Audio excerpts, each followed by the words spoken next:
ವಿದ್ಯಾರ್ಥಿಗಳೇ, ಇವತ್ತು SSLC ವಿದ್ಯಾರ್ಥಿಗಳಿಗೆ ಅನುಕೂಲ ಆಗಲೆಂದು ಅವರಿಗೆ ಒಂದು ಫಾರ್ಮ್ಯಾಟ್ ಸಿಗಬೇಕು, ಅವರಿಗೆ ಒಂದು ಐಡಿಯಾ ಗೊತ್ತಾಗಬೇಕು ಅನ್ನೋದ ಉದ್ದೇಶದಿಂದ ಇವತ್ತು ಔಟ್ ಆಫ್ ಔಟ್ ಪೇಪರ್ನ ಏನು ಮಾಡ್ತಾ ಇದ್ದೀವಿ, SSLC ಅವರಿಗಾಗಿ ಹಿಂದಿ ವಿಷಯದಲ್ಲಿ ಅಪ್ಲೋಡನ್ನು ಮಾಡ್ತಾ ಇದ್ದೀವಿ. ಆಲ್ರೆಡಿ ಕನ್ನಡ ವಿಷಯದಲ್ಲಿ ಅಪ್ಲೋಡ್ ಮಾಡಿದ್ದೀವಿ. ಯಾರು ನೋಡಿಲ್ಲಲ್ಲ ಕನ್ನಡ ವಿಷಯದ ಆನ್ಸರ್ ಪೇಪರನ್ನು ನೋಡಿ.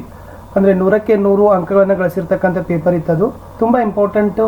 ಅದನ್ನು ಬರೀಲಿಕ್ಕೆ ಟ್ರಿಕ್ಸ್ಗಳನ್ನು ಹೇಗಿತ್ತು, ಯಾವ ಥರ ಮೆಥಡ್ಗಳನ್ನು ಫಾಲೋ ಮಾಡಿದ್ದಾರೆ ಅನ್ನೋದನ್ನು ನೋಡ್ಕೊಡ್ರಿ. ಸೊ ಇವತ್ತು ಕೂಡ ಹಿಂದಿಯಲ್ಲಿ ನಾವು ಏನು ಮಾಡ್ತಾ ಇದ್ದೀವಿ, ಔಟ್ ಆಫ್ ಔಟ್ ಪೇಪರನ್ನು ಹಾಕ್ತಾ ಇದ್ದೀವಿ. ಸೊ ದಯಮಾಡಿ ವಿಡಿಯೋವನ್ನು ಲೈಕ್, ಶೇರ್ ಹಾಗೂ ಸಬ್ಸ್ಕ್ರೈಬ್ ಮಾಡಲು ಮರೆಯದಿರಿ. ನೋಡೋಣ ಏನಿದೆ ಅಂತಕ್ಕಂಥದ್ದನ್ನು. ಸೊ ಟೋಟಲಿ ಈ ಪೇಪರ್ ಆಗಿರ್ತಕ್ಕಂಥದ್ದು 80 out of 80 marks. So first ಮುಖ್ಯ ಪ್ರಶ್ನೆ 1ರಲ್ಲಿ ವಿದ್ಯಾರ್ಥಿಗಳೇ ತಮಗೆ ಗೊತ್ತಿದೆ ಬಹು ಆಯ್ಕೆ ಪ್ರಶ್ನೆಗಳಿರ್ತಾವೆ. ಸೊ ಸರಿಯಾದ ಬಹು ಆಯ್ಕೆಗಳನ್ನು ತಾವೇನು ಮಾಡಬೇಕು, ಕ್ರಮಾಕ್ಷರದೊಂದಿಗೆ ಆರಿಸಿ ಬರಿಬೇಕು. ಅದಕ್ಕೆ ಒಂದೊಂದಕ್ಕೆ 1 ಅಂಕ ಇರ್ತವೆ, ಒಟ್ಟು 8 ಅಂಕ ಇರ್ತವೆ. ಪ್ರತಿ ಒಂದೊಂದು ಉತ್ತರದ ನಂತರ ಒಂದೊಂದೇ ಸಾಲುಗಳನ್ನು ಏನು ಮಾಡಿದ್ದಾರೆ, ನೀಟಾಗಿ ಬರೆದಿದ್ದಾರೆ. ಈ ಕಡೆ ಪ್ರಶ್ನೆ ಸಂಖ್ಯೆ ಇದ್ದಾವೆ, ಈ ಕಡೆ ಕ್ರಮಾಕ್ಷರಗಳು ಸಹಿತ ಇದ್ದಾವೆ. ಸೊ ತುಂಬ ಚೆನ್ನಾಗಿ ಏನು ಮಾಡಿದ್ದಾರೆ, ಬರೆದಿದ್ದಾರೆ. ಇನ್ನು ಮುಖ್ಯ ಪ್ರಶ್ನೆ 2ರಲ್ಲಿ ಅನುರೂಪದ ಪ್ರಶ್ನೆಗಳು ಇರ್ತಾವೆ. ಸೊ ಅನುರೂಪದ ಪ್ರಶ್ನೆಗಳನ್ನು ಸಹಿತ ಏನು ಮಾಡಿದ್ದಾರೆ, ಭಾಳಷ್ಟು ನೀಟಾಗಿ ಸ್ಫುಟವಾಗಿ ಏನು ಬರೆದಿದ್ದಾರೆ. ಇಲ್ಲಿ ಕೂಡ 4ಕ್ಕೆ 4 ಅಂಕಗಳನ್ನು ಕೊಟ್ಟಿದ್ದಾರೆ. ಇನ್ನು ಒಂದೇ ವಾಕ್ಯದ ಪ್ರಶ್ನೆಗಳಿದ್ದಾವೆ. ಇಲ್ಲಿ 13 ಮತ್ತು 14ನೇ ಪ್ರಶ್ನೆಯ ಉತ್ತರಗಳನ್ನು 13 ಮತ್ತು 16 ಬರೆದಿದ್ದಾರೆ. ಸೊ 2 ಅಂಕಗಳನ್ನು ಕೊಟ್ಟಿದ್ದಾರೆ. ಇನ್ನು 2 ಅಂಕದ ಪ್ರಶ್ನೆಯಲ್ಲಿ 17ನೇ ಪ್ರಶ್ನೆ ಈ ಗವರ್ನೆನ್ಸ್ ಬಗ್ಗೆ ಬರೆದಿದ್ದಿದೆ. ಇಲ್ಲಿ ದುಕಾನ್ದಾರನೇ ಲೇಖಕ್ ಸೆ ಕ್ಯಾ ಕಹಾ ಆ ಪ್ರಶ್ನೆ ಇದೆ. ಎಸ್.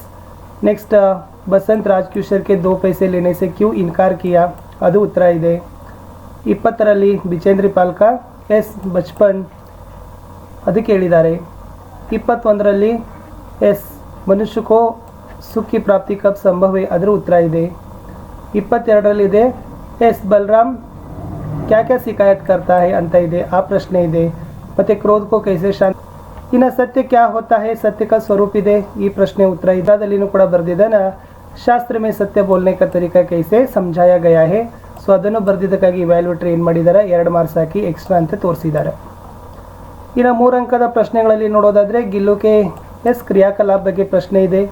ಸೊ ತುಂಬ ಚೆನ್ನಾಗಿ ಉತ್ತರಗಳನ್ನು ಎಲ್ಲ ವಾಕ್ಯಗಳು ಸರಿಯಾಗಿ ಬರೆದಿದ್ದಾರೆ. ನೆಕ್ಸ್ಟ್ ನಮಾಜ್ ಕಿ ಪ್ರಾಸಂಗಿಕತಾ ಬಗ್ಗೆ ಒಂದು ಕ್ವಶನ್ ಇದೆ. ಸೊ ಇದನ್ನು ಬರೆದಿರ್ತಕ್ಕಂಥದ್ದು ಸೋಷಿಯಲ್ ನೆಟ್ವರ್ಕಿಂಗ್ ಎ ಕ್ರಾಂತಿಕಾರಿ ಖೋಜೆ ಅಂತಕ್ಕಂಥ ಪ್ರಶ್ನೆಗೆ ಉತ್ತರ. ಸೊ ಸುಮಾರು ಪಾಯಿಂಟ್ಸ್ ಹಾಕಿ ಏನು ಮಾಡಿದ್ದಾರೆ, ಆ ಹುಡುಗ ಬರೆದಿದ್ದಾನೆ. ಇನ್ನು ಬಿಚೇಂದ್ರಿ ಪಾಲ್ಕ ಎಸ್ ಸಾಧಾರಣ ಪರಿವಾರದಲ್ಲಿ ಜನ್ಮ ಆಗಿತ್ತು, ಅದ್ರ ಬಗ್ಗೆ ತಯಾರಿನೂ ಕೂಡ ಇದರಲ್ಲಿ ಏನಾಗಿದ್ದಾರೆ, ಬರೆದಿದ್ದಾರೆ. ಇನ್ನು ಮುಂದಿನ ಪ್ರಶ್ನೆ ಮಾತೃಭೂಮಿಗೆ ಪ್ರಾಕೃತಿಕ ಸೌಂದರ್ಯ ಇದೆ ನೋಡಿ. ಸೊ ಮಾತೃಭೂಮಿ ಪ್ರಕೃತಿ ಸೌಂದರ್ಯವನ್ನು ವರ್ಣನೆ ಮಾಡಿರ್ತಕ್ಕಂಥ ಅಂಶಗಳಿದ್ದಾವೆ.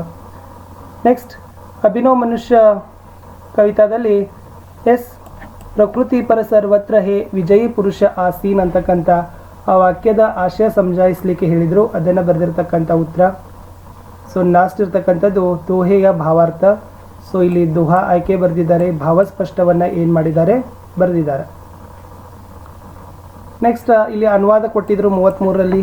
ಇರ್ತಕ್ಕಂಥ ಅನುವಾದವನ್ನು ಏನು ಮಾಡಬೇಕಾಗಿತ್ತು ವಿದ್ಯಾರ್ಥಿಗಳೇ, ಅದನ್ನು ಕನ್ನಡದಲ್ಲೋ ಅಥವಾ ಇಂಗ್ಲೀಷ್ನಲ್ಲೋ ತಾವೇನು ಮಾಡಬೇಕಾಗಿತ್ತು, ಅನುವಾದವನ್ನು ಮಾಡಿ ಬರೀತಕ್ಕಂಥದ್ದು. ಇನ್ನು 35ನೇ ಪ್ರಶ್ನೆ ತಮಗೆ ಗೊತ್ತೇ ಇದೆ. ಅಸಫಲತಾ ಪದ್ಯದ ಸಾಲುಗಳನ್ನು ತಾವೇನು ಮಾಡಬೇಕಾಗ್ತದೆ, ಬರಿಬೇಕಾಗಿತ್ತು. ಆ 4 ಅಂಕಗಳಿಗೆ 4 ಸಾಲುಗಳನ್ನು ಬರೆದಿದ್ದಾರೆ. ಜೊತೆಗೆ ಪದ್ಯದ ಹೆಸರು ಮತ್ತು ಕವಿ ಹೆಸರುಗಳನ್ನು ಸಹಿತ ಏನು ಮಾಡಿದ್ದಾರೆ, ಇಲ್ಲಿ ಬರೆದಿದ್ದಾರೆ. ಇನ್ನು ಮುಂದೆ 4 ಅಂಕಕ್ಕೆ ಕರ್ನಾಟಕಿ ಶಿಲ್ಪಕಲಾ ಅವ್ರ ವಾಸ್ತುಕಲಾ ಕಾ ಪರಿಚಯದ ಪ್ರಶ್ನೆಯಲ್ಲಿ ತುಂಬ ಚೆನ್ನಾಗಿ ಏನು ಮಾಡಿದ್ದಾರೆ, ಎಲ್ಲ ಪಾಯಿಂಟ್ಸ್ಗಳನ್ನು ಕವರ್ ಮಾಡೋ ಹಾಗೆ ಬರೆದ 4ಕ್ಕೆ 4 ಅಂಕಗಳನ್ನು ತೆಗೆದಾರೆ. ಇನ್ನು 36ನೇ ಪ್ರಶ್ನೆಯಲ್ಲಿ ಅಪಠಿತ ಗದ್ಯಾಂಶ ಇರ್ತದೆ ವಿದ್ಯಾರ್ಥಿಗಳೇ. ಆಲ್ರೆಡಿ 100 ಪ್ಯಾಸೇಜ್ಗಳನ್ನು ತಾವು ಏನು ಮಾಡಬೇಕಾಗ್ತದೆ, ಓದಬೇಕಾಗ್ತದೆ. ಓದಿ ಕೆಳಗಡೆ ಇರ್ತಕ್ಕಂಥ ಪ್ರಶ್ನೆಗಳಿಗೆ ತಾವೇನು ಮಾಡಬೇಕು, ವಿದ್ಯಾರ್ಥಿಗಳಿಗೆ ಉತ್ತರಗಳನ್ನು ಬರೀಬೇಕಾಗ್ತದೆ. ಯಾಕಂದ್ರೆ ಎಷ್ಟು ಉತ್ತರ ಸ್ಫುಟವಾಗಿ ಬರೀತಾರಲ್ಲ ಅಷ್ಟು ನಿಮ್ಗೆ ಏನು ಮಾಡ್ತಾರೆ, ಅಂಕಗಳನ್ನು ಅವರು ಇವ್ಯಾಲ್ಯೂಯೇಟರ್ಗಳನ್ನು ಕೊಡ್ತಾರೆ. ಸೊ ಆ ಕಾರಣಕ್ಕಾಗಿ ಹೇಳ್ತಕ್ಕಂಥದ್ದು ಚೆನ್ನಾಗಿ ಇಲ್ಲಿ ಬರವಣಿಗೆ ನಿಮ್ಮದು ಮೂಡಿ ಬರಬೇಕು. ಮುಂದೆ ನಿಬಂಧ ಇದೆ ನೋಡಿ ಇಂಟರ್ನೆಟ್ಕ ಯೋಗದಾನದಲ್ಲಿ. ಸೊ ಇಂಟರ್ನೆಟ್ನ ಅರ್ಥ ಬರೆದಿದ್ದಾರೆ, ಇಂಟರ್ನೆಟ್ನ ಉಪಯೋಗ ಇದಾವೆ. Okay, social networking, video conference ಅವೆಲ್ಲ ಏನು ಮಾಡಿದ್ದಾರೆ, ಬರೆದಿದ್ದಾರೆ. 4 ಅಂಕಗಳನ್ನು ಕೊಟ್ಟಿದ್ದಾರೆ. ಇನ್ನು 38 ಲಾಸ್ಟ್ರಲ್ಲಿ ಇರ್ತಕ್ಕಂಥದ್ದು ಏನಿದೆಪ್ಪ ಅಂತಂದ್ರೆ ಎಸ್ ಪತ್ರಲೇಖನ ಇದೆ. ಸೊ ಇದು ಚುಟ್ಟಿ ಪತ್ರ ಇದೆ. ಸೊ ಡೇಟ್ ಇದೆ, ಸ್ಥಾನ ಇದೆ, ಆಮೇಲೆ ಹೆಸರು. ಸೊ ಎಲ್ಲ ಏನು ಮಾಡಿದ್ದಾರೆ, ಸೊ ಪತ್ರದ ಕಲೇವರದಲ್ಲಿ ಎಲ್ಲ ವಿಷಯ ಅದೆಲ್ಲ ಬರೆದು ಸೊ ಲಾಸ್ಟಿಗೆ ಸಮಾಪನದಲ್ಲಿ ಧನ್ಯವಾದ ಬರೆದು ಆಪ್ಕಾ ಆಜ್ಞಾಕಾರಿ ಛಾತ್ರ ಅಂತ ಹಾಕಿ ಅಲ್ಲಿ ಬರೆದಿದ್ದಾರೆ. ಸೊ ಇಲ್ಲಿ ಕೂಡ 5 ಅಂಕಗಳನ್ನು ಕೂಡ ಇತ್ತು. ಎಸ್ ಶನಿ ಅತ್ಯಂತ ठंडाग्रह क्यों है ಅಂತ ಸೊ ಅದನ್ನು ಕೂಡ ಇಲ್ಲಿ ಬರೆದಿದ್ದಾರೆ. ಆಮೇಲೆ ಲೇಖಕ್ಕೆ धूप का चश्मा खो जाने की घटना का वर्णन कीजिए ಅಂತ ಇದೆ. ईमानदारों के सम्मेलन में 28ನೇ ಪ್ರಶ್ನೆ, ಅದು ಕೂಡ ಇಲ್ಲಿ ಬರೆದಿದ್ದಾರೆ. ಸೊ ಇಷ್ಟು ಬರೆದು ಏನು ಮಾಡೋದ, ಈ ಹುಡುಗ ಇರ್ಬೋದು, ಮಗು ಇರ್ಬೋದು, ಸೊ ನಮಗೆ ಗೊತ್ತಿಲ್ಲ ಇದು ಯಾರ್ದಿದೆ ಅಂತ ಆನ್ಸರ್ಸ್ ಪೇಪರು. ಸೊ 80ಕ್ಕೆ 80 ಅಂಕಗಳನ್ನು ಏನು ಮಾಡಿದಾರಪ್ಪ ಅಂದರೆ ಪಡೆದಿದ್ದಾರೆ. ಸೊ ತಮಗೂ ಕೂಡ ಇದು ಮಾಡೆಲ್ ಆಗಬೇಕು, ನಿಮಗೂ ಕೂಡ ಈ ಒಂದು ಆನ್ಸರ್ ಪೇಪರ್ ಐಡಿಯಾ ಸಿಗಬೇಕು ಅನ್ನೋ ಉದ್ದೇಶದಿಂದ ಸೊ ನಾವೇನು ಮಾಡಿದ್ದೀವಿ ವಿದ್ಯಾರ್ಥಿಗಳೇ, SSLC ಅವರಿಗಾಗಿ ಈ ಪ್ರಶ್ನೆ ಪತ್ರಿಕೆಯನ್ನು ಹಾಕಿದ್ದೀವಿ. ಸೊ ಇದೇ ತನ್ನಾಗಿರ್ತಕ್ಕಂಥ ವಿಡಿಯೋಗಳನ್ನು ಲೈನಪ್ ಮಾಡ್ತೀವಿ. ಸೊ ಪ್ಲೀಸ್ ವಿಡಿಯೋಗಳನ್ನು ಲೈಕ್, ಶೇರ್ ಹಾಗೂ ಸಬ್ಸ್ಕ್ರೈಬ್ ಮಾಡಲು ಮರೆಯದಿರಿ. ನಿಮ್ಮ ಒಂದು ಲೈಕ್, ನಿಮ್ಮ ಒಂದು ಶೇರ್ ನಮಗೆ ಭಾಳಷ್ಟು ಮೋಟಿವೇಶನನ್ನು ತಂದು ಕೊಡ್ತದೆ. ಸೊ ಬೇರೆ ಬೇರೆ ವಿಷಯಗಳಲ್ಲಿನೂ ಕೂಡ ನಾವೇನು ಮಾಡ್ತಾ ಇದ್ದೀವಿ, ಲೈನಪ್ಗಳನ್ನು ಮಾಡ್ತಾ ಇದ್ದೀವಿ. ಮಾಡೆಲ್ ಕ್ವಶನ್ ಪೇಪರ್ ಕನ್ನಡದ ನೋಡಿ, ಯಾಕಂದರೆ ಕನ್ನಡ ಕ್ವಶನ್ ಪೇಪರ್ ಇಷ್ಟು ಚೆನ್ನಾಗಿತ್ತಲ್ಲ ತುಂಬ, ಸೊ ಅದನ್ನು ಕೂಡ ನಾವು ಕನ್ನಡದಲ್ಲಿ ಹಾಕಿದ್ದೀವಿ. ಸೊ ಇವಾಗ ನಾವೇನು ಮಾಡ್ತಾ ಇದ್ದೀವಿ, ಹಿಂದಿಯಲ್ಲಿನೂ ಕೂಡ ಹಾಕಿದ್ದೀವಿ. ಸೊ ಮುಂದೆ ಸೈನ್ಸ್, ಇಂಗ್ಲೀಷ್, ಮ್ಯಾಥಮೆಟಿಕ್ಸನ್ನು ಕೂಡ ನಾವೇನು ಮಾಡ್ತೀವಿ, ಲೈನಪ್ ಮಾಡ್ತೀವಿ ವಿಡಿಯೋಗಳನ್ನು.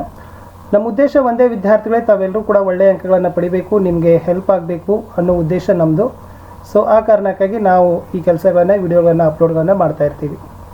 ಸೊ ಮತ್ತೆ ಸಿಗುವ ಒಂದು ಹೊಸದಾಗಿರ್ತಕ್ಕಂಥ ಮಾಹಿತಿಪೂರ್ಣವಾಗಿರ್ತಕ್ಕಂಥ ವಿಜ್ಞಾನ, ಸಮಾಜ ವಿಜ್ಞಾನ, ಗಣಿತದ ವಿಡಿಯೋಗಳು, ಭಾಳಷ್ಟು ವಿಡಿಯೋಗಳು ಪಾಸಿಂಗ್ ಪ್ಯಾಕೇಜ್ ಮತ್ತು ಸ್ಕೋರಿಂಗ್ ಪ್ಯಾಕೇಜಲ್ಲಿ ಅಪ್ಲೋಡ್ ಮಾಡಿದ್ದೀವಿ, ಅವುಗಳನ್ನು ಸಹಿತ ನೋಡಿ ಅಂತ ಹೇಳ್ತಾ. ಸೊ ವಿದ್ಯಾರ್ಥಿಗಳೇ, ವಿಡಿಯೋಗಳನ್ನು ಲೈಕ್ ಮಾಡಿ, ಶೇರ್ ಮಾಡಿ. ನಿಮ್ಗೇನಾದರೂ ಡೌಟ್ ಅನಿಸಿದರೆ ಕಮೆಂಟಲ್ಲಿ ಪಿನ್ನನ್ನು ಸಹಿತ ಮಾಡಲು ಮರೆಯದಿರಿ.